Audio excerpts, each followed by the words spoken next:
तो हेलो बच्चों, स्वागत है हमारे इस चैनल में। आज का हमारा टॉपिक है टोटल इंटरनल रिफ्लेक्शन।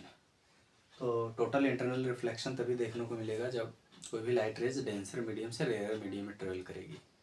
तो ये हमने एक फिगर बनाया हुआ है, ये डेंसर मीडियम है, ये रेयर मीडियम है। ऐसे समझिए जैसे ये कोई ग्लास है, ये वाटर है, ये डेंसर रेयर। जब लाइट रेज डेंसर से रेयर में जाएगा तभी हमको TIR टोटल इंटरनल रिफ्लेक्शन देखने को मिलेगा।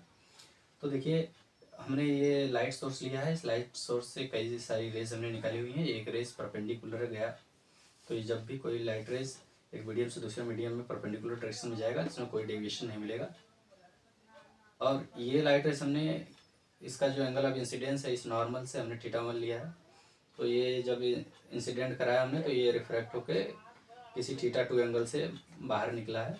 तो ये डेंसर, ये रेयर है, तो नॉर्मल के वे चला गया। अब हमने क्या किया, इस एंगल ऑफ इंसिडेंस को थोड़ा सा बढ़ा दिया।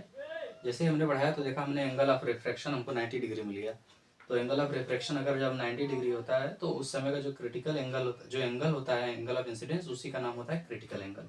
अब जब हम क्रिटिकल एंगल से ज़्यादा एंगल पे ये लाइट रेज को इंसिडेंट कराएंगे तो ये जो हमने एंगल लिया है क्रिटिकल एंगल से ज़्यादा है। तो इस ज़्यादा एंगल से अगर लाइट रेज को इंसिडेंट कराएंगे तो ये लाइट रेज दूसरे मीडियम में नहीं जाएगा, अपने ही मीडियम में रिफ्लेक्ट कर जाएगा। तो इसी फिनोमेना को हम लोग कहते हैं टोटल इंटरनल रिफ्लेक्शन। इसके बहुत सारे एप्लीकेशन है, जैसे इंडोस्कोपी में और सिग्नल ट्रांसमिशन में बहुत सारे यूज है।